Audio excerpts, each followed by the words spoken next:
and I'll turn that over to Mr. Grubbs. All right, well, good morning. We've got a unique schedule, and you've got that in front of you. And so I'm going to stall for a minute since our CFO is not in the room. Nope, she's not here. Claire made it. Okay, good.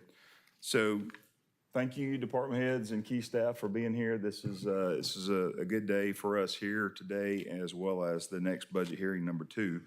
And so we're going to run through a variety of presentations that you all are very accustomed to and used to, but we feel like this will hopefully consolidate it into an easier flow as you use not only the binders, but I think we also have prepared a PDF that we are going to email to you or email to you. Did we email it?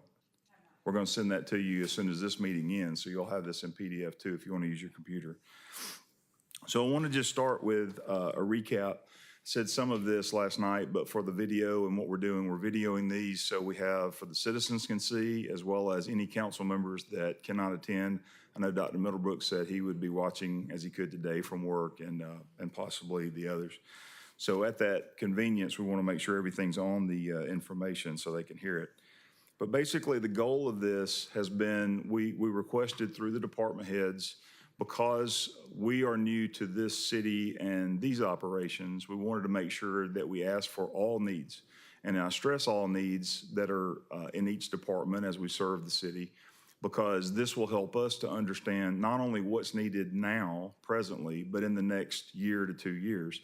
And the goal is hopefully, especially when we get to the capital and one-time purchases, that we'll be in a position to consolidate that to a true 3 to 5 year capital plan, which is back on track. I know y'all have done that in the past, and I think hopefully we can get that to where we catch up with what's in the pipeline now, complete those projects, and how to fund what's in the future. A lot of sidewalk projects, a lot of engineering that you'll see in that section, and when it gets there, they've prioritized those based on needs of drainage, culverts, et cetera. So you'll see a lot of that as we can kind of develop it over the next several years. The importance of having all the information submitted also helps us with the staffing, so we can talk about a growth strategy of how we grow as a city. Clearly, we're very strong with public safety. I think that there's still need, as both chiefs have recommended in this, and I think with personnel that comes to match up with some of the equipment needs that you've also seen and will continue to see in the list. So part of this, and Jennifer, if you'll come over, I'm gonna let you kind of give the big picture update, that last paragraph. Part of this for us too is just to kind of take this information in today, maximize your time for this 3-hour period, and then process how we get feedback back from you. So trying to not necessarily tell you that we're not trying to have a debate and interaction today, but I think to flow through it, since the department heads are here and we have that, they'll be able to see citywide what we're also presenting. And I think from that standpoint, keeping the flow going. That sounds like I'm trying to muzzle you. I'm not. I'm trying to say, let's get through the time, and then once through Wednesday night, and we'll have better defined information where we'll set personal meetings if you like that, small group meetings, however you want to process it for the budget team to kind of take your concerns or priorities, and we'll work through that to mesh into the mayor's proposed budget. So with that, for now, one thing that has changed this morning, the mayor had requested to go on Wednesday, so that will actually shift us from our very tight schedule, and that'll shift us a little bit as we adjust on our times. A reminder for the department heads, the timer is not to be mean to you, it is just to keep us on track. So if you'll just be mindful when you come up and speak, if you give us some time back, that is awesome.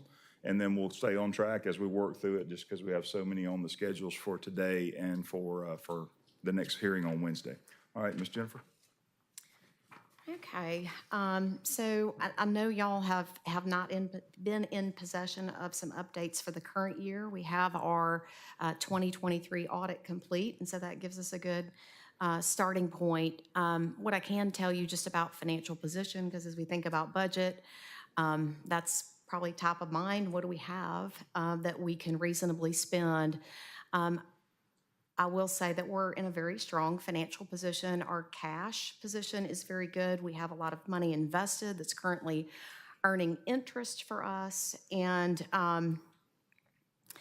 we are going to be working to be able to present some actual revenues for 2024 for you and projections so that you can see where we plan to end the year for our revenues. And then based on, we have a lot of catch up to do with recording some of our transactions in the current year, but we feel like we can get to take a very good academic approach at looking at our estimated, where we're going to land with our estimated expenditures so we can give you a conservative idea of what the excess will be from this year, because I believe this body has usually looked at that excess as a means of funding additional capital projects and other things that you'd like to do. So we will be working hard to try to prepare that information for you and present it publicly so that you can have it and begin to think about how you want to spend that excess.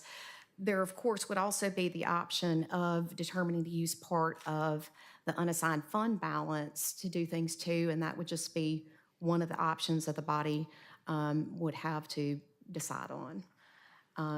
But I wanted to at least give you that information to know that that will be forthcoming, information on the projected plan of where we think we're going to land in terms of our excess.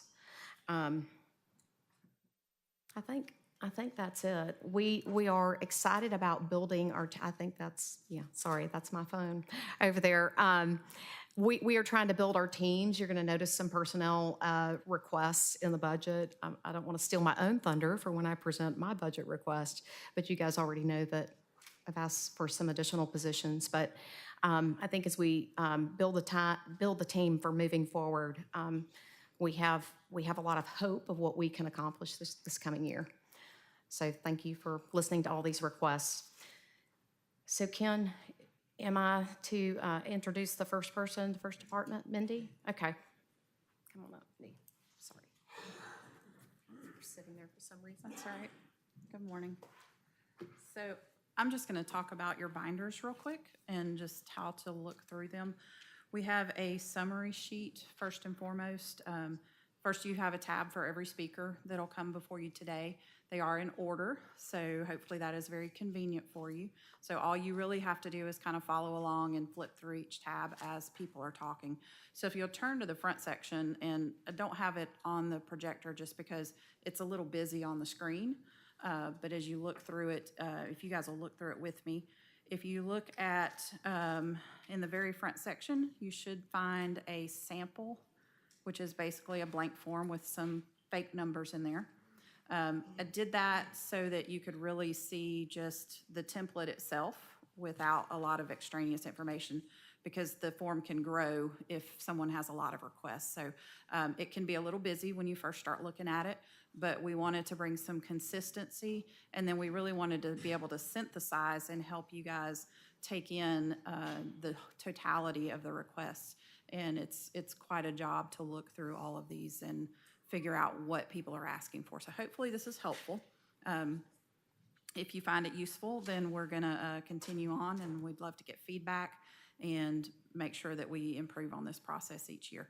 So the first section is a summary, and this is just upfront for your benefit, is a summary of new requests only, and it does exclude any fiscal year 24 operating. The second section begins to break down the details, so you'll see your operating budget comes first. The new requests, so the additions and operating are listed there. And then at the very bottom, that last figure is usually your fiscal year 24 original budget. That is what we have asked department heads to move money around and balance into, and then anything above that number would come before you as a new request. So that number is there for reference. The Section 3 is the personnel section, and you'll see those listed out there between upgrades and deletions and new positions. And then you have new vehicle requests. Those usually come from fleet or directly from the department. Same thing with technology. You'll see those listed out there or in Moose's budget. Building services, you'll see that again when we talk about building services, but we also wanted to list them with the departmental summary. And then the last section is capital and one-time items. And for the building facilities and the capital one-time items, we wanted to divide those up into things that had previous funding from last year, new projects that would repair or enhance something we already have, and then something that would actually bring a new service. So, thank you very much. Let me say that I know we've got some people that haven't seen it yet, but from somebody that works with an ERP, my day job, this is wonderful. This is what I was hoping we would get out of an ERP software to pull all this together, and having it in one binder is amazing. Because like I was telling you before the meeting, everybody would bring their own forms, and that would be, if you didn't make detailed notes on the forms, you get lost. So having this plus the spreadsheet, cover sheet is awesome. You did a great job with this. Thank you. Hope you find it useful. One quick question, Mindy. So I see the section where we can see the original budget from fiscal year '24. Yes. Is there anywhere down in the detailed requests for like personnel and new vehicles and new technology where we see the budget for that line item for '24 for comparison? I did not break down the payroll budgets or those particular budgets. I did give you a listing of operating budgets so that you could see how money was moved around in some subsequent pages. Okay. Just know that they might not tie out to your summary sheets because that's a work in progress. And that's coming directly from, I think I pulled the data Saturday.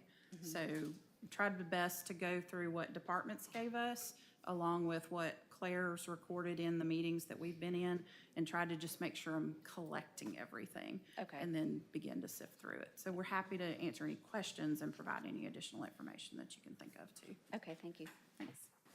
Okay, we're going to shift to city clerk, and on your list, she has 0 minutes, but we thought she was in jury duty, so we were going to cover that in Mindy's overview. But since she gave you the summary, we didn't use the city clerk budget as the example, so I'll turn it over to Wendy.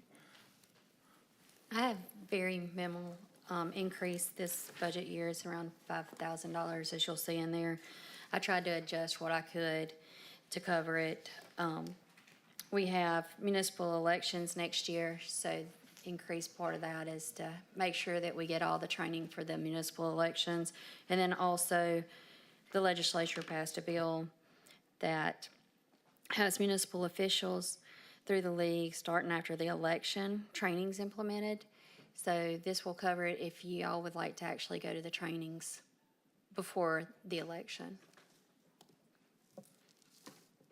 Any questions on Wendy's very small increase? Okay, thank you. All right, we'll shift to economic development. So Greg, you and Jackson. Good morning. So this year, I'll be presenting 3 different budgets: the economic development budget, the healthcare authority budget, and the Riverwalk budget. So for the economic development budget, it's important to note that we have a lot of contributions that go through our budget. About 43% of our budget goes to other organizations to fund the Hoover Chamber, the Birmingham Business Alliance, and the Shelby County Chamber. So just wanted to point that out. We've tried to be very responsible in our budgeting this year and have reallocated $68,000 from travel and registration to better and higher uses. But in terms of proposed increases, we're requesting an increase of $21,600 to get to $171,600,000 for a market study for Central Hoover, which would include the Galleria. We're seeking also private dollars to help cover those costs. We're seeking $200,000 in legal fees to cover special projects, which might come before us this year, including redevelopment of Central Hoover. So that's a new request that we have this year in the budget. We're requesting $150,000 of an additional $150,000 to fund our $300,000 commitment to the Hoover Chamber through the Elevate Hoover campaign. We're requesting $20,000 to fund the Hoover Hire Incentive Program, which was passed by council a few months ago. That would provide seed money for that. And we're requesting $45,000 for a departmental vehicle, as my team is regularly driving their personal vehicles to handle city business. And so overall, we're requesting, I jumped ahead, I'm sorry. Let me move to the healthcare authority right now. We're requesting an additional $675,000 to fund Healthcare Authority legal expenses and a management consultant tied to obtaining the CON and issuing the RFP for the operator. And then that's the only request we have within that, the only increase. And then Riverwalk is an entirely new category this year. So we're requesting $3 million to cover the prepaid developer incentive for Riverwalk Health and Wellness District. We're requesting $335,000 to cover our estimated operating expenses for the leased space at Riverwalk and $472,000 for lease expenses for the city's lease space within the Riverwalk building. I have a question about the Healthcare Authority. Yes. And you may not be able to answer it. It may be a question for legal, but I was seeing the Healthcare Authority as a council-created board like the Arts Council or the, Library Board. And with such, if that is, and again, it may be a legal question, if that is the scope of that, the scope of work for that board, then it would be something where they would recommend an expenditure or recommend a project to the council, and the council would fund it at that time. Maybe the thing to do there is to have a healthcare authority line item within your budget, which I think you have. Yes. Instead of it being a separate department, and then have them recommend, the management service or those kind of things to council, so council appoints it as the oversight of a council-created board. But again, that's a legal question. I think it's just something we might want to talk about with Philip before we put it in there as a separate department per se. Just making sure we're not conflicting with our ordinance. Sure. And I guess the way I'm looking at it is almost a separate line item under the economic development Okay, budget so as opposed to a department. Instead of a department, I got you. Okay, I understand. Yeah, Thank you. no, good question. Any other questions? I had a couple questions. So Greg, on Elevate Hoover, I know last year when Tony Bass left, I know that Kurt Posey asked a question, were they still going to be raising money to match what we matched? Is there an update on what they have raised so far for last year? They are raising money. I don't have that personal update. I know that's something they plan to come and give to council. I can answer that. Steve, I asked for that. They met with us, gave a brief presentation this week, and I asked them for their private donations to Elevate Hoover to match up. So we should be getting that from them any day. Oh, thanks. Okay. And on the lease space of Riverwalk, I know we're paying for that. What's the time frame? What's the groups that y'all are hoping to put in there in the near future? That would be outside of what I'm responsible for doing. That's certainly something I know that Mr. Aldaka and others on our team are looking at in terms of getting that space utilized. Well, I'll answer that. So what we're paying this year in fiscal year '24 is the operating expenses for being part of the 6 floors, and we have the 4th floor. As Mr. Posey had negotiated payments 2 through 10 in a 10-year lease, so we had the first year waived. For the budget, we have the rent, the operating cost, as well as our prepaid rent, which is the incentive, the $3 million. So that's all in the budget that you see. And to answer that first question, we're not trying to create a department of that. We're just trying to create a line item so the public can see how much is spent for that particular project.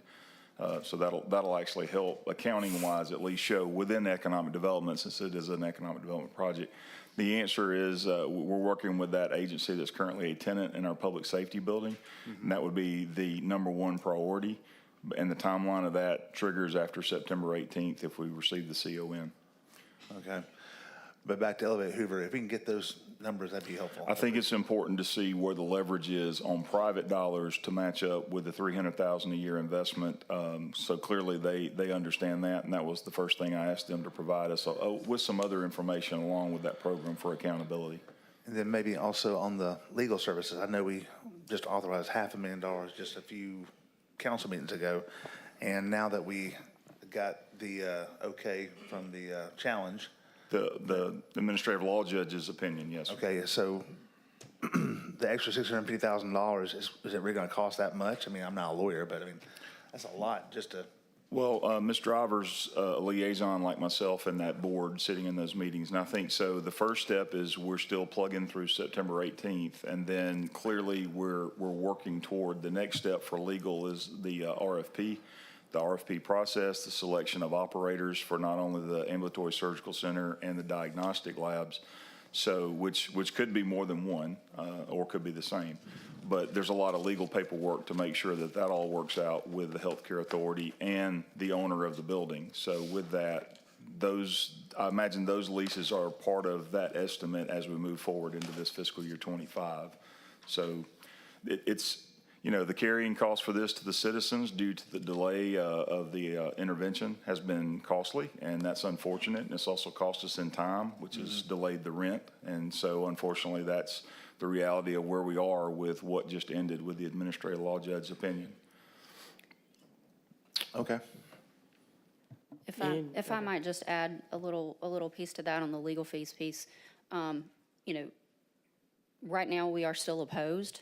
And so you can, reasonably assume that there, even if we're successful on September 18th with a certificate of need board, that there would be a series of appeals that would come after that, that would cost a lot of money in legal fees to defend. So, worst case scenario, you have to go all the way through that process. Best case scenario, the opposition decides not to proceed with that. So, a lot of it depends on what happens going forward, how much that winds up costing.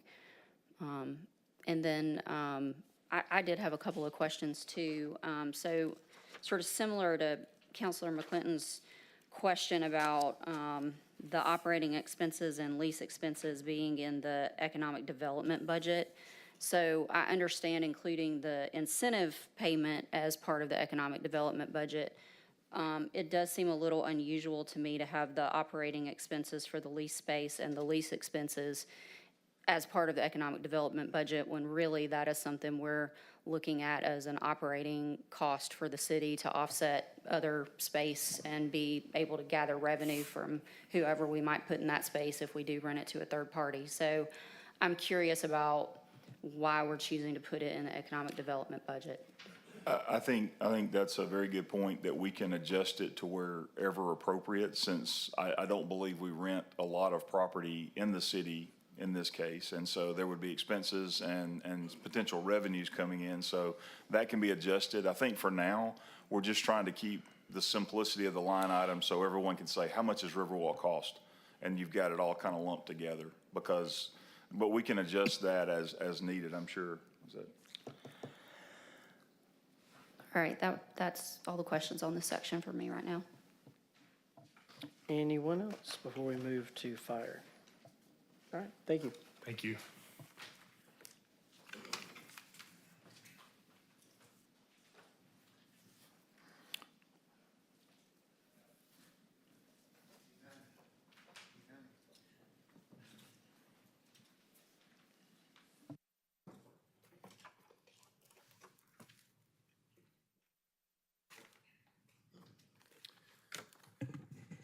Well, good morning.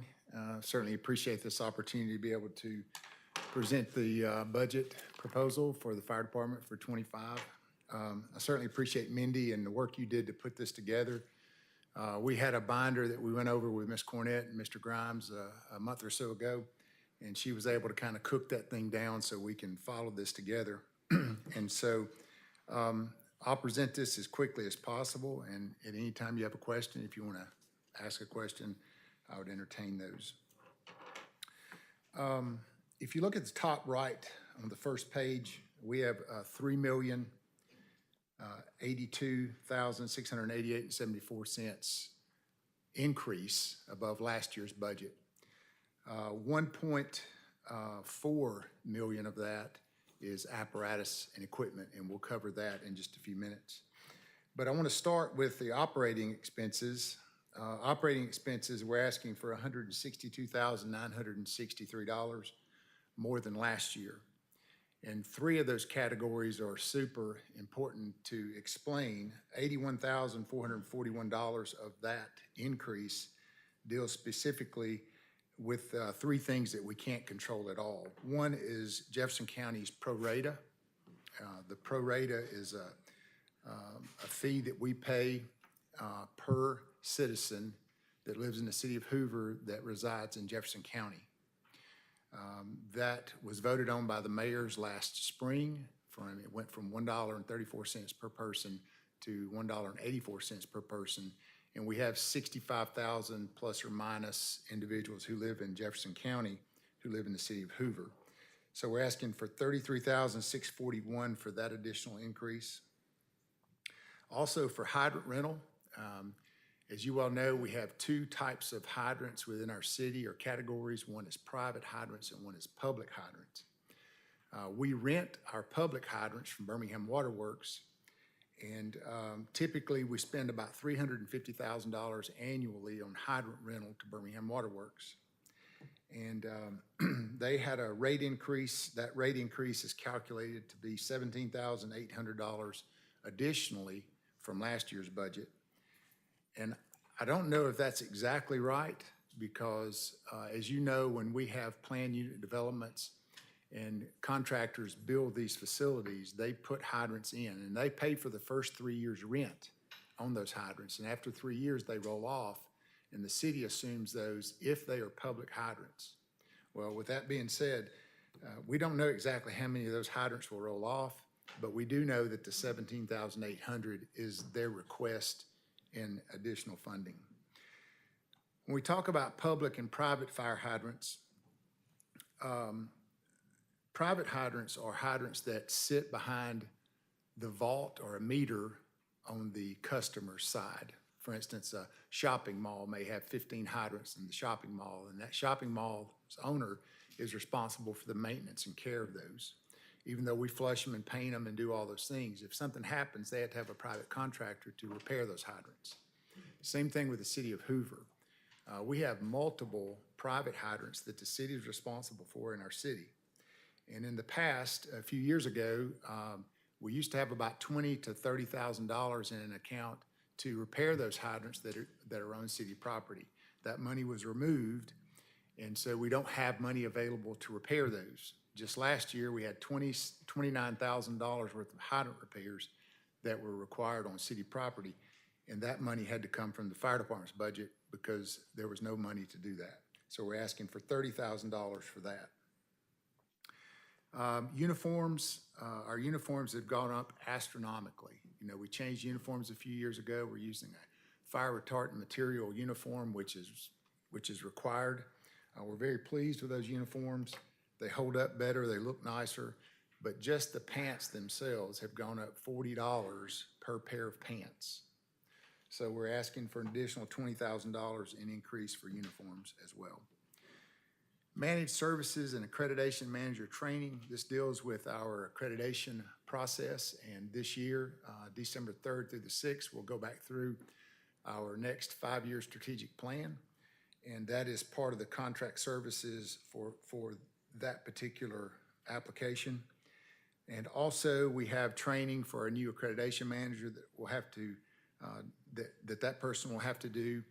And I'd like to note that on our accreditation, most departments our size have an accreditation manager, and that's all they do. We don't have that. And so we spread that workload out among different people. And from time to time, we change accreditation managers, and they have to have certain training. And so we're asking for additional funding for that as well. The third category from the bottom, fire equipment maintenance, we have identified $10,000 of increases in our repair, maintenance, and testing of our fire equipment. So we test our pumps every year, we test our ground ladders every year, our aerial ladders, SCBAs, so on and so forth, and we've identified that that will go up by $10,000 this year on all of those things. Professional licensure, that deals with the increase of this year when our paramedic license will be up for renewal for a large majority of our department, and that's a $7,500 increase. We've also asked for $6,000 additional in training. That's due to the fact that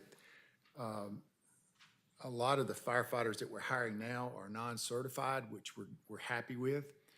So we have to send those individuals to the fire college, and it typically takes $3,000 per individual to train them for 10 weeks. And we can't take that money out of our normal registration account for other people who attend classes.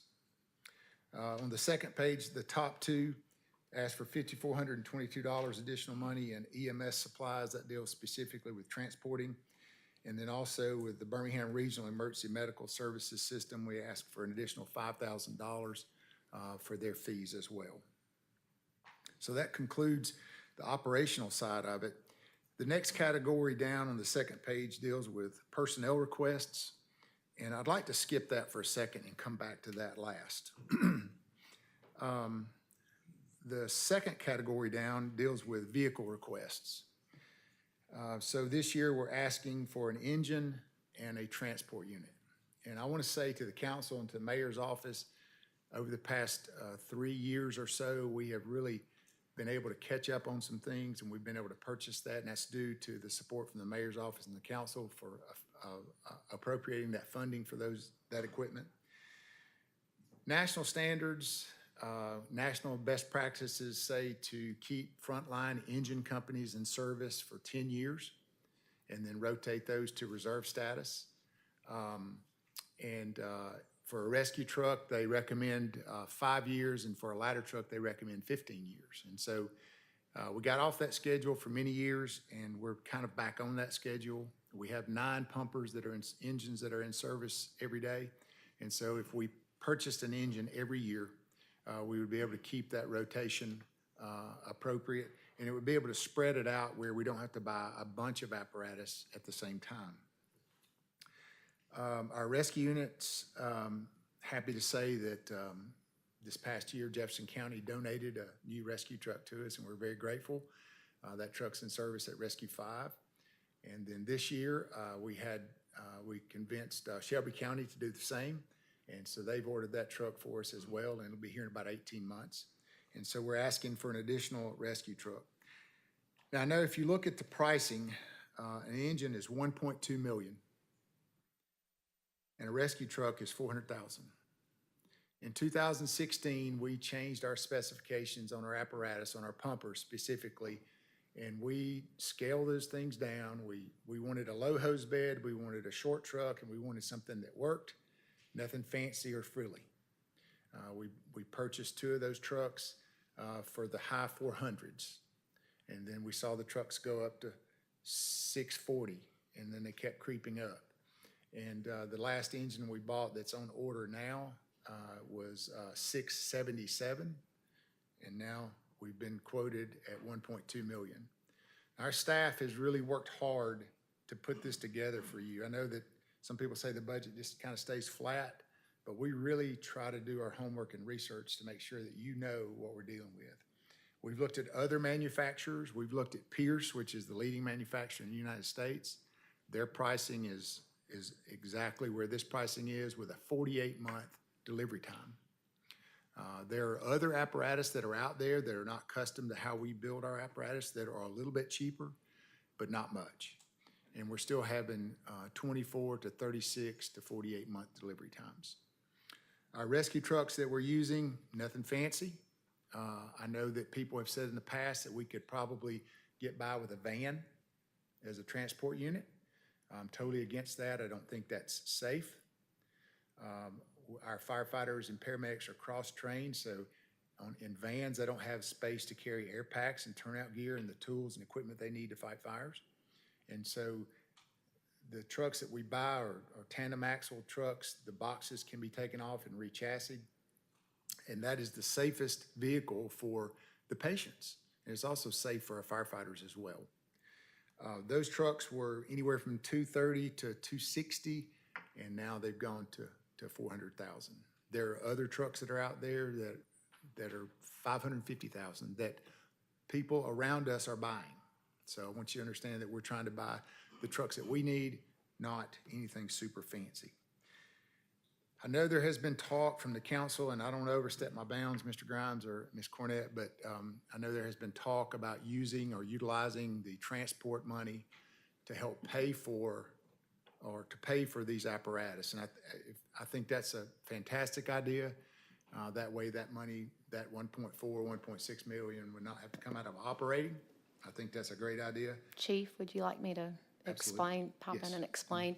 So, so we've been tracking about between 2 and 2.2 million in transport fees that the fire department is taking in, and then there are some taxes that have to be paid out of that, and those are currently residing just in the operational budget, the general fund budget for fire. And there's a lot of activity, a lot of transporting happening. The projected excess, I think, for this year, just from transport activities is around $2 million.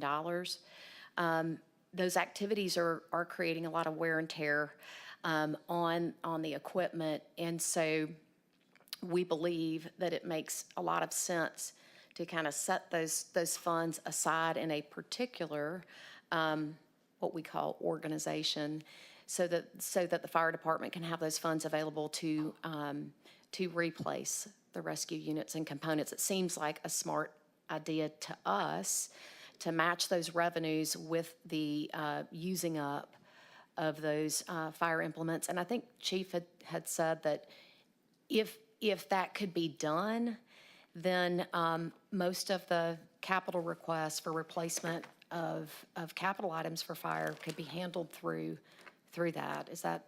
Yeah, yes, ma'am. I think that if we were able to, just for instance, if we were able to collect and after taxes, fees pay or put back $2 million, and we spent 1.4, 1.5, we keep putting that money back each year. And then when a ladder truck is due to be replaced, you have the majority of that money. I don't know what a ladder truck's gonna cost in 10 years, but you would have the majority of that money available. We could use that money for other things like for station maintenance or whatever you guys felt like would be appropriate for us to do. And it would certainly help us with operational money as well. So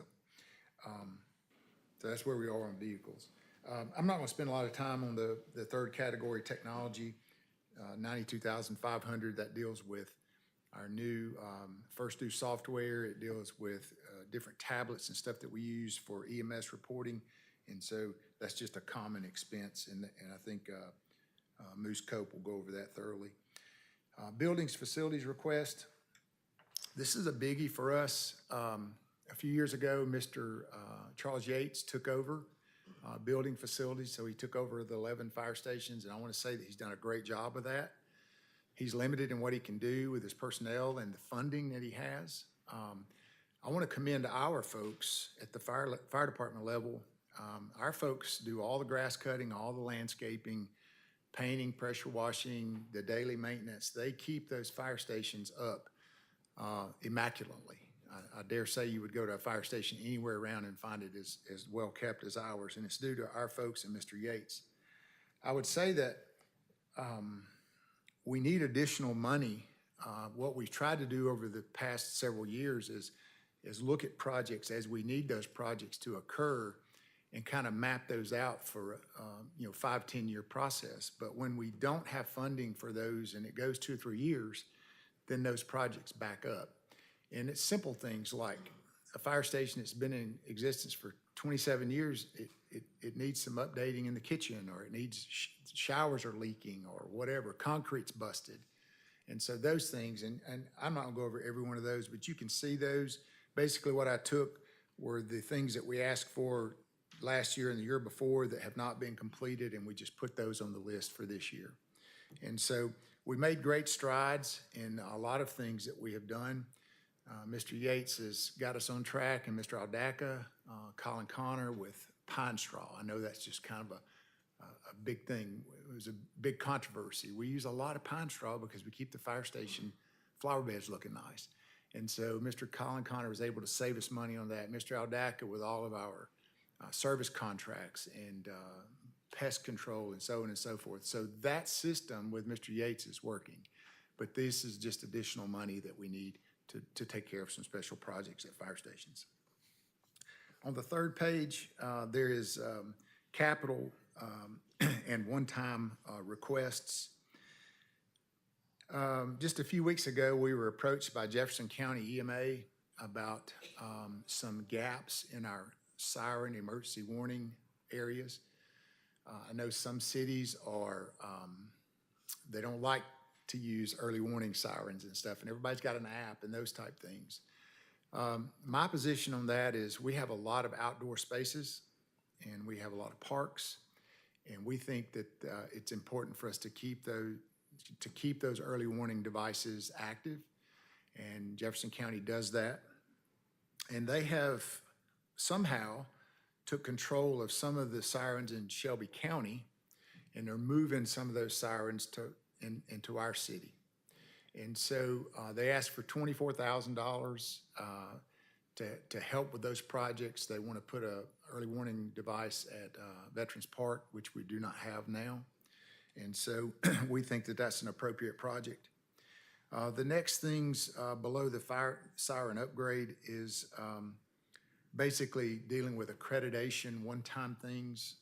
This December, as I mentioned, December 3rd through the 6th, we do our strategic planning, and the technical assistance program from Center for Public Safety Excellence comes in and helps us with that.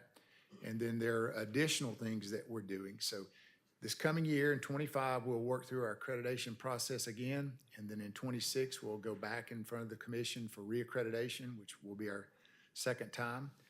And we're looking forward to that. And I just want to add about the fire department. We're an ISO Class 1. We were the first department and only one of 3 departments in the state that is accredited. And out of the United States, out of 40,000 fire departments across the nation, we're one of 117 that hold both certifications. And those are very important to us. I don't say that to boast or brag. I just say that to show the level of commitment that our members have to public safety. And that also should reflect on you to show the level of commitment that you have for public safety as well. So we appreciate that. And the last category I'll talk real quickly about is personnel. When I came to work for the fire department in 1997, we were at 2.4 firefighters per 1,000, and we operated out of 8 fire stations. Our call volume was around 4,800 calls for the year, close to 5,000. Fast forward to today, we'll answer about 15,000 calls this year. Our department is doing more than ever before.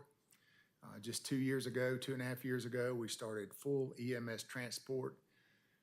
One day we had a private ambulance. The next day they called and said they weren't going to transport, and we started transporting, and we never missed a beat. And so we're very proud of our department and what they're doing and the members. We're very proud of the support from the council and the mayor's office for allowing us to do that. I think it's the right thing for us to do. If I'm sick or injured, I want the Hoover Fire Department to take care of me, and they do a great job with that. So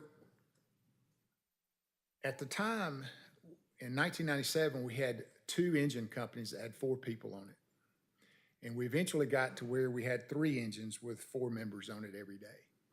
And so now we operate 46 people on duty every day, minimum staffing, and we have no 4-person engine companies anywhere in the city. All of our apparatus is 3-person. We had 3 rescue trucks in service, and what we did is we took the 2 4-person engines, removed those people, and put them on a rescue truck to create the 4th rescue unit. And so we're averaging about 17 transports per day.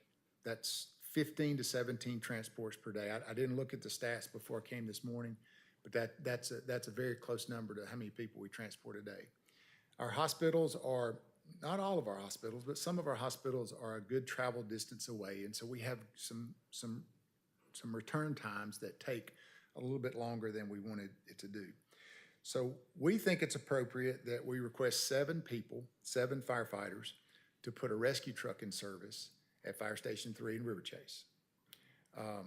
Now, I say that tongue-in-cheek because we'll do some studying before, if we get the people, we'll do some studying before we do that. But if the rescue unit stayed in their current location, we think that that's the right location. As we went through our accreditation process, they indicated that additional personnel would be needed for EMS transporting. Also, We need an additional inspector in our fire inspection office. In the past, we've had at least 4 members, fire marshal and 3 inspectors in that position, and we're doing more today than ever before. To kind of give you an idea of what these inspectors do, there's 3 of them, including the fire marshal. They're on call for 1 week at a time. They can't go anywhere, they can't do anything because they're on call.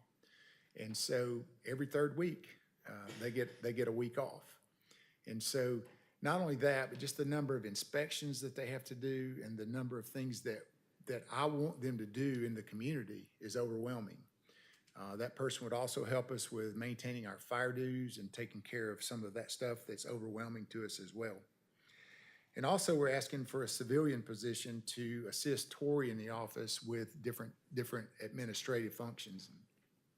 Just this past year, we were able to restructure the fire department and go back to 2 battalion chiefs on duty. In order to do that without additional personnel, we had to move 2 senior level battalion chiefs out of the office to the field. And so we don't have those senior level administrative positions to take care of some of the stuff that we're doing. And so we're asking for a person to assist Tori so Tori could move into more of an analytical analysis role to be able to help us with accreditation and fire dues and all these other administrative functions that we're having difficulties completing. And so those are that's the request for 9 personnel. I'd like to compare, I hate to compare, but I'd like to compare our department to a couple other departments around us. The Bessemer Fire Department. Bessemer has a population of 25,000. They have 116 firefighter positions. That's a per capita of over 4 firefighters per 1,000. City of Birmingham. I know the city of Birmingham is super busy, but they have more positions now than they had when I worked there, and the population is 70,000 people less. The Pelham Fire Department, Alabaster Fire Department. Pelham Fire Department is 25,000. They have 80 firefighters. That's 2.7 firefighters per 1,000. Note that they don't transport patients. We transport. And so January 1st, Alabaster and Pelham are both going to start transporting. The Shelby County's bought transport units for them, and they're going to start transporting. Homewood, 25,000 people. They've got right at 80 firefighters. Vestavia, they do full transports. They have 109 firefighters with a population of 38,000. That's over 3.2 firefighters per 1,000. And so kind of give you a perspective of where we are. Tuscaloosa Fire Department, they have close to 250 members, and their population's about 110,000. And we're at 92, 150 during the day. So it kind of gives you a comparison of where we are. We're at 176 members. That's our department. And so I would encourage you to consider this. We know that the fire department is a life raft on the ship, and we don't want to survive and the ship go down. We get it. We know that there's going to be tons of requests, but we're just asking you to consider this, and we appreciate you giving us the opportunity to speak. Thank you, sir. I've got a couple of comments that go in line with what you brought up there at the end, and then also a question. Working at a hospital, I can tell you that I see Rescue 5 probably every other day. My office is right by the emergency room where the ambulances pull into the ambulatory entrance. I see that truck every day. I see our trucks and Birmingham's trucks all the time. You may get, being a state children's hospital, you get people from all over. You see trucks, but I see those trucks all the time. So you are transporting a lot. And I'm just adding that to what you're saying because I'm down there and I see it every day. And I live 12 miles from work. I drive that every day. So like you talked about the travel time, I mean, we're 12, 15, 18 miles away from that hospital, and then the one next door, the UAB as well. So I see you a lot, and I know that you're transporting a ton. The other comment is I graduated from high school in 1995. That's been 30 years ago, and you've got a truck on here that's 30 years old. damned impressive that you've kept that truck in service that long. But like you said, it's 10 years, so we're a little bit behind there, and I'm a complete advocate of taking that transport money because I see the work you're doing every day and fund it and using it to fund these things. I think that's a good, making that a special projects fund for that, putting that in your, and using that as a revenue stream for your department. I think that is a wonderful thing. And then the question is, Can I comment on that? yeah, sure, absolutely. So the 95 model truck, we keep a apparatus in the cage that's unstocked, and so that truck goes away. You know, it's still in, it could be pushed into service. I don't want to mislead you there. We just take the oldest truck that we have, and we, Mr. Moore takes that truck and surpluses it. So, you know, we just take the oldest truck and move it out. So that's what you're replacing. If we purchase this engine this year, the engine that we will purchase this year will go to engine 6 in Deer Valley. It's still impressive that you've got a 95 model truck ready to go. That's really impressive. Okay, on the question, and in your personnel, which I know you've asked for these positions multiple times, there's a gray box or a highlight around the fire inspector and the administrative services specialist. Is there a reason why that's got a gray box around it, but the 7 firefighters does not? I don't know, but I think it's due to the fact that the accreditation report requested that. No, the ones that are shaded were turned in to HR and are on HR's list as well. Okay, so those are in HR's list, the 7 firefighters are specifically on the fire department's list? Okay. And that's just me looking at the spreadsheet and seeing the box. That's I had the same that's question. Yeah. Okay, any other questions for the chief? Chief, when it comes to us doing our own transports, how much money does that raise last year? We'll collect somewhere around 2.2 to 2.3 million this year. All right, thanks. We collect, and you know, this is off the cuff. EMS guys tell us that we collect 90% of what is collectible. So if you have insurance or and it's collectible, we collect it. But our overall collection rate is about 62%. It used to be a little bit higher than that, but once we started transporting all patients, that number went down.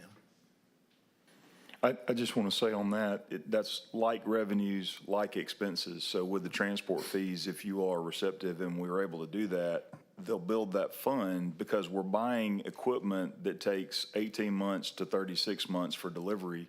So it's kind of a way that you're pulling it out of the general fund revenues, but you're specifying long-term because it's just such a delivery time on whatever apparatus. Now, trucks and Tahoes would be different, but that's something to think about that it kind of would help clear that up as to it's taken care of. I want to chime in a little bit on that, like segregating that out. The transport fees, just to be clear, are still going into the general fund right now, along with the expenditure, the tax piece that we have to pay for collecting the money.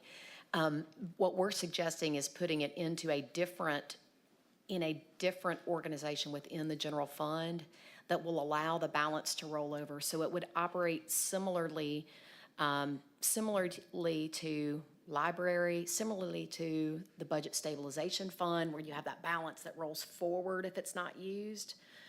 So it would still end up being, the net amount would still end up being part of fund balance. It would just be a committed or restricted piece of that, if that makes sense. Quick question, Chief Bentley. For the 15 to 17 transports per day that you're averaging, I assume there are also an additional number of responses by the rescue unit that don't result in transports or potential revenue dollars. Do you happen to know like how many of those we average a day? I can find that for you. I know that when a rescue unit and an engine are dispatched or a suppression unit are dispatched together, I know that about 55 to 60% of the time the patients are transported. Okay. So I don't know the number. We answer about 40 to 45 calls per day. That's what we respond to. So you could kind of back that number out from the number of transports. Some rescue units are busier than others, but I can get that for you. Okay, thank you. Any other questions before we move to finance? All right, thank you, Chief.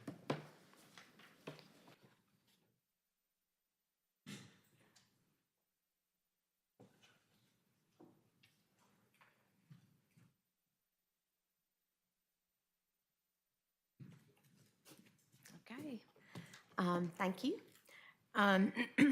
Talking about the finance budget for the upcoming year, on your summary sheet, you'll notice that it looks like we're asking for a lot of extra money over and above what is normally spent. And one of the things I want to say about that is that the original budget for 2024 does not track with what the prior year real expenditures for the department were. So something happened when I don't know what it was, but something happened when the budget was approved where a lot of known expenditures and committed expenditures that the department has had did not get included or budgeted for. So just to put it in perspective, the actual amount of expenditures for the finance department in 2023 were 2.2 million, almost 2.3 million. So that beginning budget or original budget of 880 doesn't really represent true needs or costs of the department. Okay, so I guess what I'm saying is we're asking for a normal amount of expenditures that we have trended to have. Now, having said that, going through the additional incremental amounts, as we're looking at accounting services and consulting services, these additional amounts for the accounting services, that line item extra $210,000 includes a company that we pay to do some auditing for revenue auditing for us and collections and filing liens on people that don't pay. And so that was one of the items that did not get accounted for in the original budget. And also the fact that we had to have a single audit because we have reached the threshold of grant funds that requires that. So additional work for our auditor, it's an additional engagement that needed to be done for that, to have that single audit. The consulting services did also include this would not have been budgeted for, I don't think, in the original budget, but the two seasoned folks that we brought back in, Robert Yeager and Melissa Woods, to help us that the council approved. But that also includes different actuarial studies that we have to have. Also, the big piece of this is that we have an investment advisor, Raymond James, that that we pay to help us manage our investments, as the investment committee knows, and that is a function of the amount of dollars that you have invested. And so it's one of those variable things. We had a lot more money invested, and so the cost that we had to pay to have those funds managed for us was just a lot bigger. So these are real things that we've committed to and say that we want to do or have said that we want to do. For the tax assessments, there's some items on here that are variable. They vary in relation to either revenues that are coming in. So with tax assessments, that has to do with the portion that we have to pay back to the county related to the tax assessment. So as the tax assessments and the dollars that come in related to those tax assessments increase, then we're going to have to pay a bigger amount of a fee back to the county. One of the big things that was not budgeted because it was probably unknown at the time we were doing the budget was this prior year tax refund. So we had one taxpayer who overpaid money for several years to us, and they are in the process. They have engaged an auditor to help them go back, and they're working through at the state level and then the city level of amounts that need to be remitted back to them. And so this is our estimate of what we would need to pay back to that taxpayer as a result of their overpayment of taxes to us from prior years. The credit card service fees and the bank fees, those are variable. Again, they vary in proportion to the balances that we have and the transactions that we have. As we get down to talk about registrations and travel and membership and subscriptions, one of the things that we're trying to do is to bring on new staff in the finance department. And so we obviously want to train that staff. A big piece of that has to do with training them on Munis. And so there are incremental amounts for those hopefully approved new employees to get trained And of course, we want to be committed to continuing to train our existing employees that we have too. The only really new, what I would call a new item, would be a request for software, $20,000 request to implement something called Debt Book. We implemented a new lease standard that requires you to keep up with subscription-based IT arrangements and record them, and it is a bugaboo. I think Mindy Wyatt spent 2 or 3 whole days trying to gather all of the subscription-based IT arrangements that we had for the auditors. But this is a system that once you implement it, it can help you with your reporting and hopefully cut down not just on the administrative costs, but the cost that your auditor have to do in order to be able to prepare the disclosure and do the entries for that. So that's it for the operating. In the end, the operating request of 2.265, I believe, is in line with what the department has actually spent in prior years. Moving on to are there questions about that, or can I move on to the personnel requests? A quick question about the debt book. Do we have an Yes. estimate of what that $20,000 expenditure will save us? No. A lot of time. Like, if we could add up the cost of time that Mindy and I spent on, I would say it would be a cost benefit. Like, if we included the internal cost, it is, do you remember how many we ended up with? Yeah. It's like in the hundreds, isn't it? It's over 100, and on top of that, there was not only Mindy's time, but there was my staff, Yep. myself, my administrative assistant as well. Yeah. So it's avoided, Multiple people involved in that process. avoided personnel time, not so much savings on the subscription fees Right. themselves. Okay. Exactly. It's a cost, a cost avoidance move, and it helps us to be better organized. Okay, moving on to the personnel requests. Asking for one upgrade, we have a employee who has been working kind of out of class as a payroll specialist, and has been due a upgrade from accounting specialist to payroll specialist, which is a 2-grade jump. So we like to request that. And then after, thank you very much for approving the payroll manager position last night. The remaining 4 position asks are for a senior financial analyst and a financial analyst. These will be people who are hopefully CPAs that will be oriented towards the gathering and reporting of lots of information to be able to beef up our ability to provide not just, I think as is, we can provide routine reports, but to have better reports and maybe more report availability. Also, those individuals would kind of see over making sure that the transactions that got recorded were hitting the right accounts. So some supervision and accountability for that. An accountant position, that's a grade 10 position that we're asking for. And then a revenue auditor. We believe the revenue auditor will be able to bring in more than enough revenue to pay for themselves. But it has been a long time since our revenue department has been able to put people out on the street to kind of, I guess, enforce is maybe not a happy word, but to meet out the requirements of the city and to be licensed as they're supposed to be, make sure they're collecting taxes for us.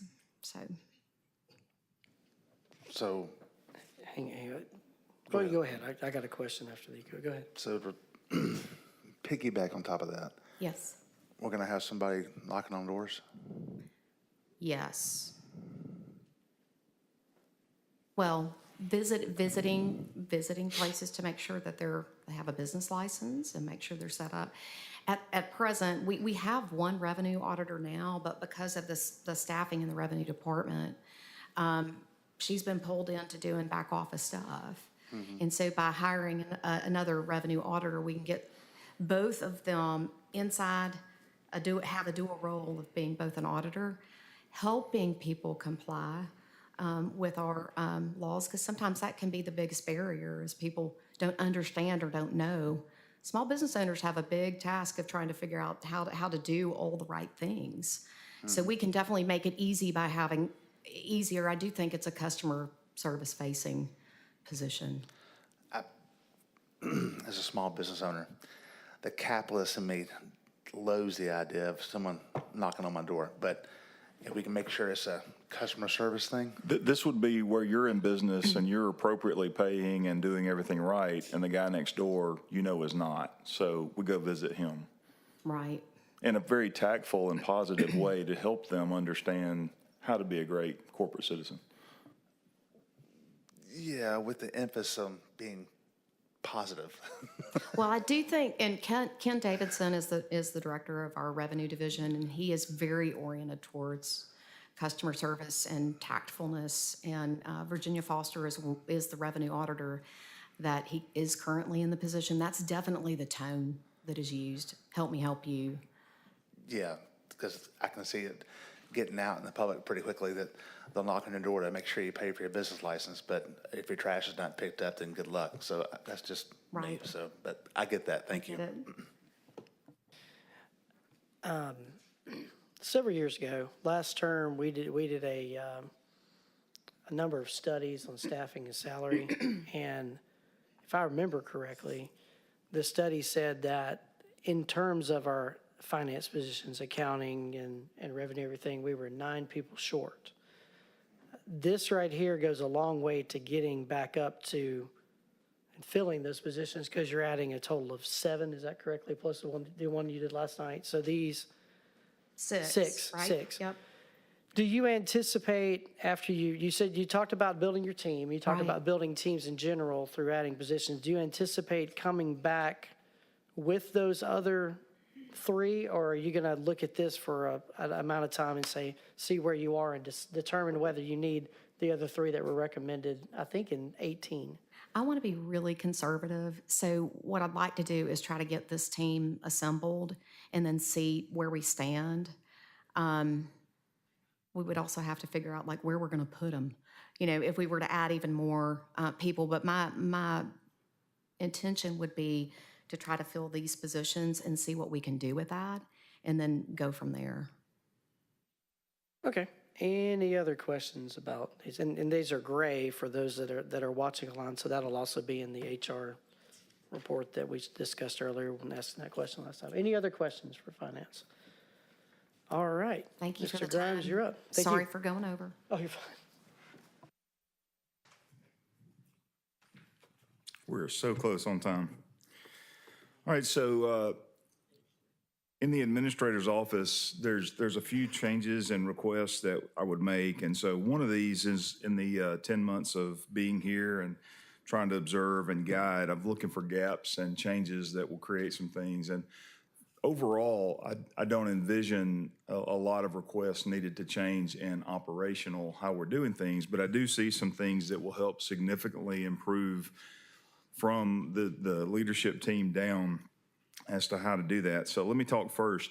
One, I'm calling it consulting fees, but basically this would be requesting that we hire a firm that would help us with not only our state and coordinating our needs, our defensive mechanisms when necessary, and ultimately even things that we have great concerns, and then also working with our delegation on appropriations. You had 2 examples of appropriations last night, and we're greatly appreciative of all of those.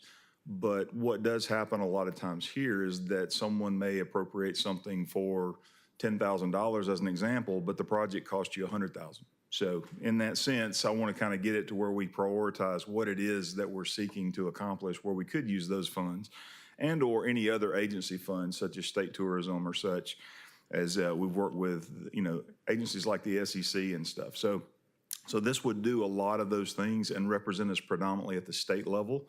But I would love the opportunity to go find a firm that could help us with resources to do things that we just don't have time to do, and to kind of coordinate that effort. So I'm trying to avoid the word lobbyist, but it would basically be a registered lobbying firm that would represent us. And I can talk more with you specifically about the strategy of that.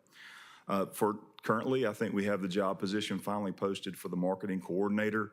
This will handle some of the tourism of the past, as well as internally begin to guide things on a daily basis from the website to more social media outlay of information, et cetera. So that is in the current budget where we took that position, if you remember back, and we created the marketing. We just finally got it posted. So some of the costs are related to adding that position as well for training. And then I've brought the strategic analyst up from the COO, and we moved her up into the administrative department as well. And so I'm making a recommendation there that we do in a position upgrade back to the chief information officer that used to exist, I believe, when Ms. Lopez was here. She was CFO and information officer, if you remember that title. I don't think it existed since she has been gone. I think it kind of went away as a title. But I envision broadening that scope where this person becomes part of the true leadership team citywide and helping oversight and guidance, just like you've seen with the budget process. I've been very impressed with some of the abilities to help us with the trash issues, if you remember some of those reports and system that we created, as well as how we're working with our sewer system, our wastewater, and what we're doing in that. So those are just a couple of examples beyond what you've heard Ms. Cornett talk about. That individual doesn't like being called a utility player, but that's a good thing. They can play any position, and I think they will do well if you can improve that and help me with my leadership team as we reach out from the top. Predominantly, there's no capital and no specific things from this office. So if you have any questions, Any questions for Mr. Grimes? I do want to point out on the tourism, I didn't put tourism marketing money because we're keeping that under the mayor's office now. I think that money is the same as what we had last year. So when we strategically target what we want to promote, tourism related, different than marketing, we'll pull those funds from that code that's still in the mayor's office. So I think they may have stepped out. So you'll hear that Wednesday. Any other questions? On, I guess, the tourism, what's the budget that y'all have for that so far? I think it's a little bit under 150,000 for the year. As for this upgrade to CIO, is this something that you're putting out? Well, hang on, I'm gonna take it back. What does a CIO do? I don't know.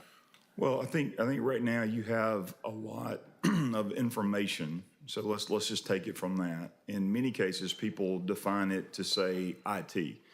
I see CIO as being information. You are handling information. The budget process has been more informational. So I will give credit to the fact that this is an example, much like we took the trash issues back with the Amways when we first did the first penalization. So when we penalized them and started that process. So creating strategic thinking and having a process that begins to take information and come out with a result that we're happy with, not everybody can do that. I struggle with even how to bring that to closure, and I'm open to admit closing it. But what I have found in this particular individual as an upgrade is to try to take that into, it's a full package. So concept is there, team's working, but then we come out with a finished product, much like you see here. And this is just one example, and they're every day. And I think the thing in the finance is that ability to understand. It also has the institutional knowledge that we're blessed with if you see that and see fit for the position, because that is something we do not have. And I say we being myself, Ms. Cornett, and others. Now, thankfully, Mr. Aldaka has given tremendous institutional knowledge in that leadership team of what we're starting with, as well as Greg and the economic development team. So I kind of look at, when we give you updates, you see who's around the table. That's part of what I describe as the leadership team. So you can kind of see the flow coming out. I think GIS is an area you're going to hear more about. We definitely want to grow and strengthen and really rev up our GIS input. I think that is an area that we hope to, over the next 3 years, get to a point that it's a strong machine.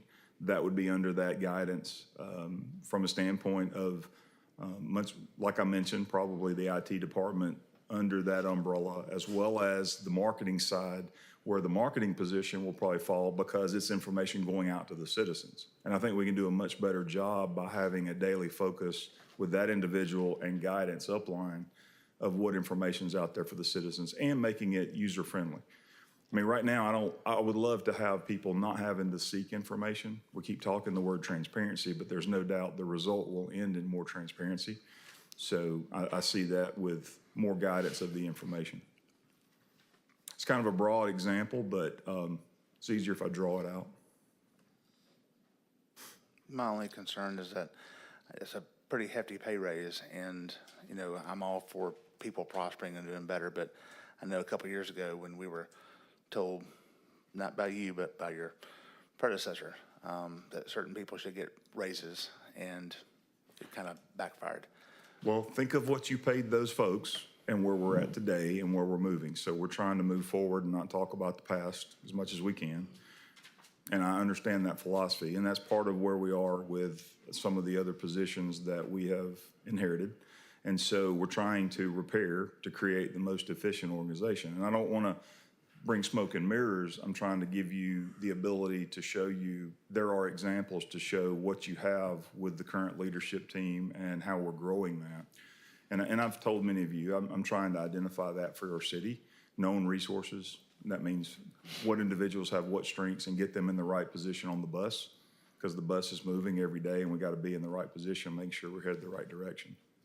So it would be hugely helpful to create this part of the structure, and then in the future, if we find more efficiencies, I fully anticipate bringing you recommendations to streamline things, much like you just asked, because grants is an area that we absolutely have that, and that very well may fall under a finance position or the CIO, because it's information, and it's something that's natural to that individual to keep organized. Okay, we'll discuss further. I appreciate it very much. Okay. Thank you. A 3-grade jump sounds like a big leap. Is that typical? I think that in this case, I am working within the recommendations that fit with HR and our organizational structure to create a position that is on the core leadership team.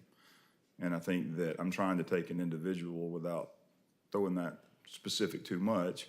I appreciate all of our department heads and division directors and staff. I mean, you got a great group of people here doing a great job, but this is one that, you know, I asked that we work through what is appropriate, and to put it properly in the org chart and in our payroll structure, we're trying to find this based on what HR sees and is recommended to me. So this is a new department head, I guess? I guess it would be a department head, yes, in the sense of creating the position as a leadership team. I may not be answering that appropriately. So C level, Do what? C level, you know. Yes. Mean high tide, or? I come from the coast. Sea level means something different to me.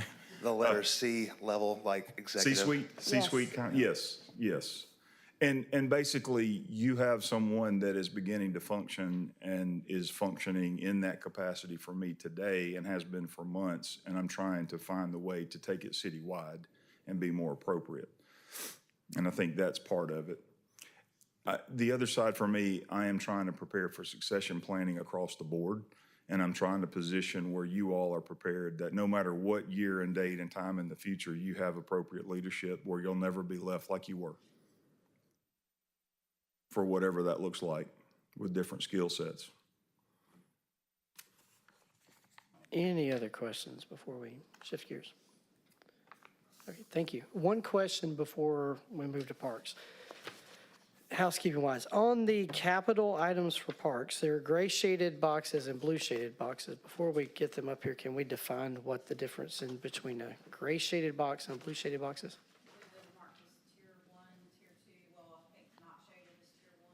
Okay, tier 2 is gray.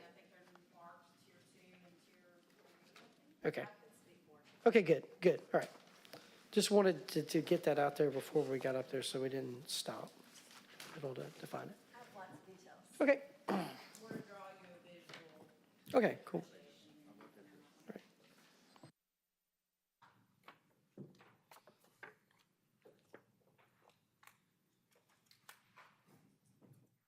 Okay, good morning. Thank you for the opportunity to present our request to you. To give you an overview, our department consists of a variety of accounts. So we've got this many to go through. They'll include our Park and Rec Administration, Aldridge Gardens, Beautification Board, Christmas decorating, events, Hoover Randall Home and Gardens, and the Senior Center. So let's get ready for all that. I'll just let you know our staff's worked really hard for many months to compile these budget requests, and I'm thankful for their efforts. Many of my managers are here with me today. In addition, last week, I think everybody was excited to announce the new agreement with the SEC baseball tournament. And we've really been able to accomplish a lot in the past couple of years due to your support and the staff that's energized to carry out many programs and initiatives in education to serve our residents and visitors. During the budget process, so you all are aware, we have worked hard establishing a process. So as part of that process, we work with the Sports Association boards and get their requests since they are at the sports parks all the time. And then we also work with our park board members to determine all of the capital projects and how to put those in priority. And I'm happy to have Jeremy Weiss, one of our members, here with us. He's part of that process. So I think you're aware, but just so it's all listed out, our department consists of more than 30 parks, Aldridge Gardens, the Randall House, the Rec Center, and the Senior Center. And as you know, lots of those facilities are aging, and we have challenges in maintaining those and providing clean, safe, and updated spaces for our residents and visitors to give the best possible experience. So we truly appreciate the funding that we've received this past year, but as you will see as we go through this presentation, there's still much work to be done. So as you have your forms and spreadsheets here, we'll start with the administrative area. So our operating budget consists of both 112 accounts and 114 accounts, which are activity fee accounts where our athletics, archery, aquatics, fitness, and therapeutics programming comes out of those accounts. So combined, that gives you the 633, 122, which is level. We're not asking for any more from that. As you'll see, a $17,000 transfer, that's just from Aldridge Gardens over to administration, because now we have that staff handling summer camps and field trips. So we just to get that where it needs to go, that's just a transfer. If you want to know the breakdown on the 112 and 114 accounts, under 112 we have $300,370, and under 114 with all that programming, it's $349,752. So all that's level, not asking for any more to provide amazing programs for our residents.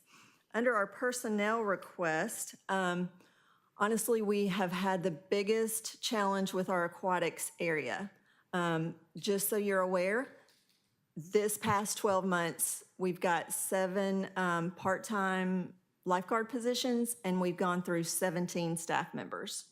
As you can imagine, we have 1 full-time supervisor and 1 assistant that they have to pick up the slack when we're out those people. At one time, a couple of months ago, 4 of those staff members resigned in the same week.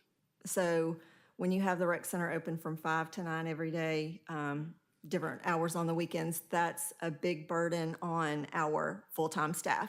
So our recommendation, as we've thought about this for over 2 years, how we could, solve this challenge, is to take 2 of those part-time positions and make them into 1 full-time position, which shows, I think that's your 3rd line item, like a $6,000 difference to the city. And then take what the title is for the lifeguards, which we have a few other part-time members, our rec assistants at a grade 2 is to take them to a grade 3. And you will see that's about a $19,000 difference overall for that. There is an administrative services supervisor listed on here, upgrade, which we are not seeking at this point in time, so you can disregard that. But one thing I am very passionate about is an administration and communications coordinator. This was part of what came out of the Parks and Public Spaces Plan to get our information on all we offer out to the public. We are constantly engaging each and every day with the public. Today, we'll have a park day out at Georgetown Park. Well, I've got staff that are coordinating that and that are making all the things happen, but I don't have staff that are skilled in advertising, promoting, getting the word out. I call it more community engagement. And if we're one of the departments that are engaging with the public on a daily basis, we really need someone with that expertise. So that is our final personnel request. I will let Mr. Moore speak more to the fleet request. This was really based on his recommendation, a new passenger bus that is used for our therapeutics program. They do field trips and go out and serve the community each and every day. And this is a 2006 model that they are transporting in, and it frankly just does not serve our needs at this point in time. So now on to the fun part, all the capital request, which is a large number, I do realize, but as Mr. Posey asked, we realize it's a lot of requests, but I think the conversation over the past couple of years, as mentioned, are the aging facilities, the deferred maintenance, just really trying to get all of those facilities that I mentioned before upgraded and where we want them to be for not only our residents, but our visitors, as we have many people coming into town for a variety of activities, but lots of tournaments as well. So as part of your binder that shows our original request, it may be easier at some point in time when y'all are at home at night just to view this spreadsheet. And so then it does show tier 1 and then how we just ranked them tier 2 and tier 3. So likely if it doesn't get approved this year, it would just bump up to make it a tier 1 for next year. I hope that's helpful. And then there are also some pictures of some of the facilities in the packet as well.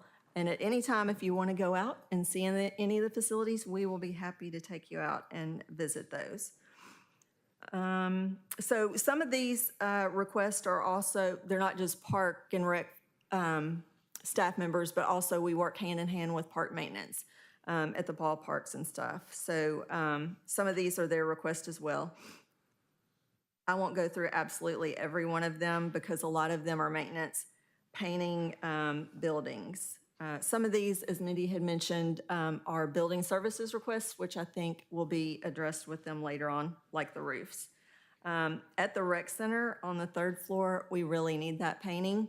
If you ever go and walk or anything, literally there are things that are chipping and shredding off the ceilings and the walls. Not a good look. So we really would like that to happen. Some furnishings in the building. Something that's requested a lot at the sports parks are updating restrooms. I'm not sure when those were built or the last time they were renovated, but it's been a while. So that's often a request for that $85,000 line item. As we move over to that second page, you'll see a huge item at Shades Mountain Park for the main power feed replacement. And $300,000 of this request is in this current year.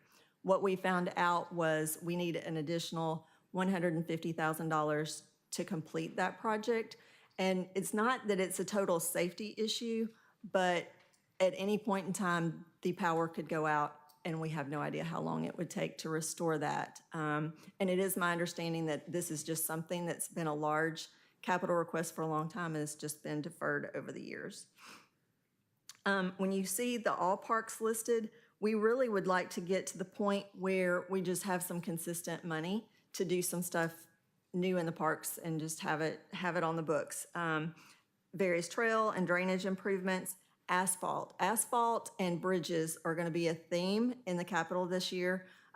We need bridge replacement throughout parks, and bridges are not inexpensive, unfortunately. So there's several bridge projects requested, and then I think a small asphalt truck, piece of equipment's being requested. I'm a big proponent of that, because if we get that, then we can do some of this stuff with our staff and still upgrade our facilities. Hoover East, those are just more maintenance items, various maintenance items. Some of our playgrounds are aging and need to be replaced as well. A suggestion at Howard Lake, at River Chase Sports Park. There's lots of need for improvement at River Chase Sports Park. And so a lot of these items reflect that, with backstops and sidewalks and playgrounds as well. Tennis court resurfacing at Sertoma Park, some chain link backstops, and then various items at Veterans Park, replacing the bridge that connects from the high school that people use when we park large events at the high school and walk down. That bridge needs to be replaced, the pier at the lake. And then again, you can see all parks with, another thing we're trying to do is add arts to the parks, Mr. Posey. So we have one project we're working on now, but we would eventually like to expand that to many of our parks as well.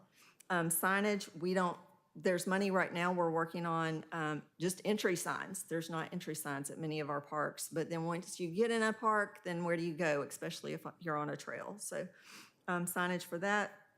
Security cameras, this comes up a lot in our conversations about more security presence through the cameras at various parks.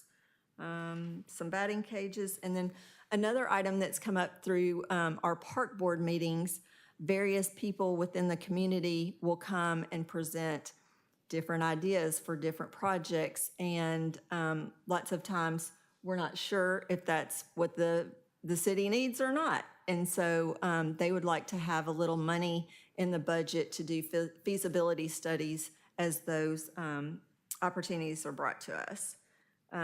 Also, under Trace Crossing Soccer, that new restroom for $350,000, that's a very highly trafficked area for youth activities right at Trace Crossings Elementary School, and there's no restrooms there. So that is something that's been talked about a lot, and I know we would like that to happen as well. So I think that I rushed through it, but there's a lot to cover. So if you don't have any questions on administration, we can move on to the next. I just wanted to say on that long list, the Hoover Met Complex will be in the SFM presentation. Shannon couldn't be here today, so that'll be Wednesday. So those items around the Met Complex will be there. And some of these also will be working with the schools on some of theirs, such as the last bathroom that she mentioned, school property. But if we can work a joint venture to have bathrooms and lights at certain places, that's part of some of these, so we can have use of those facilities. Quick question. This may be more of a financial question, but you might know the answer. The $745,000 that's requested to replace the rec center roof in the 3 stages, that is not listed under the capital and one-time request, but it sounds like something that might be eligible for capital. Have we looked at whether that might actually be a capital expenditure? I think that's under a building services request. Okay. It is a capital item. Okay. I think we just use that terminology to differentiate buildings versus other types of capital, But it's still a capital expenditure. Okay, that answers my question. Thank you. On the lighting, do we know if some of those are part of the ongoing project with Alabama Power? Or would some of these be like a phase 2 with Alabama Power? We have phase 2, but it's really putting the back burner right now. Okay. We kind of catch up with our capital projects. Because we got a lot of projects, and we need to wrap up first before we even start catching phase 2. Okay, all right, thank you. Go ahead. Okay, great. The next area is Aldridge Gardens. That is, we have no increases or no requests there. That's just a level request. The same for a beautification board. Those ladies do a great job for us, and they have no increases. Christmas decorating.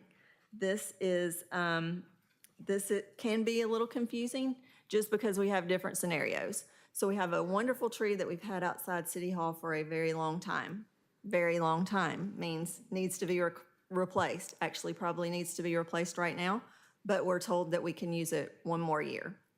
The thought was to take that and put it at Veterans Park because there's been lots of conversation about having a park on the east side as well. So with that, these figures encompass all this. So on the first line for $22,800, that is the minimum we need this year for the contractor to install all the decorations. As with everything else, things are increasing. So at the very minimum, we need that first line item. Then as we go through, icicle lights and lighted trees at the Police Training Center for $25,000. And then again, if we decide that the tree will go at Veterans Park, we need the decorations and the contractor to install that at $30,000. And then on that second page, that's actually the cost of the trees. So replace the decorations and icicle lights at City Hall are $90,000. Replacing the tree at City Hall is $70,000, and then purchasing a new tree for Veterans Park is $100,000.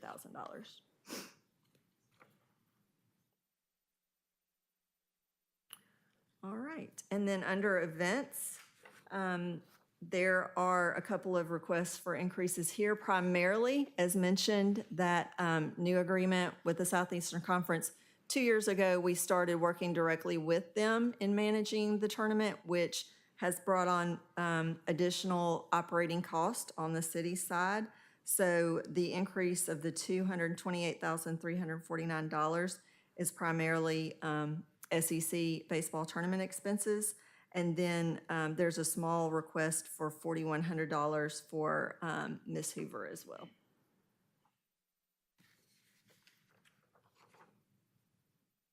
Okay, and then with the Randall House, there's no increase there of the $106,300 for that area, and none for the senior center. It stays level at $122,000. Any questions on Parks and Rec? All right, thank you. Thank you so much. And next, before we take a break, is HR.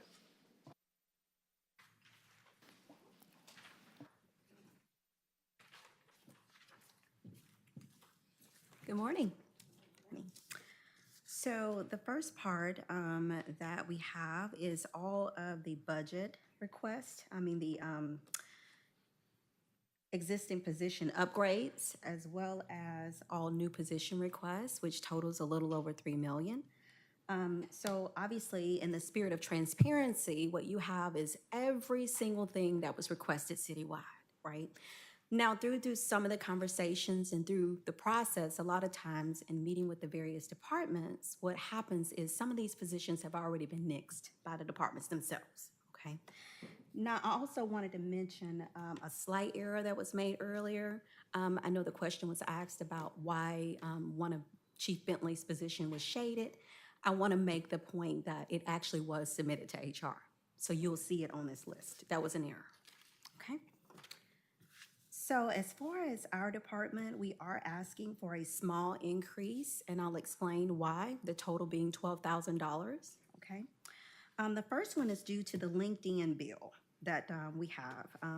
We use the LinkedIn services for assisting with job postings, as well as advertising all of the city's recruiting needs that we have, Initially, we were able to talk to LinkedIn, and because we were a governmental entity, we were able to get it at a really good trial rate.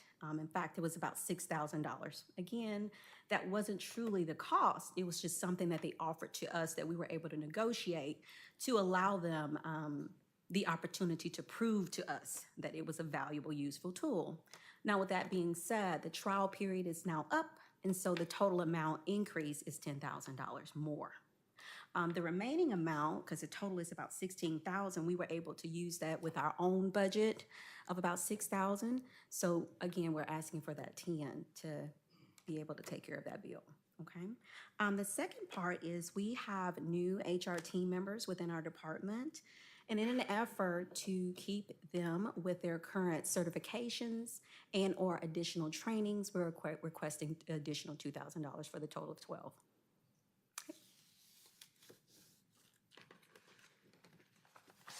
Any questions?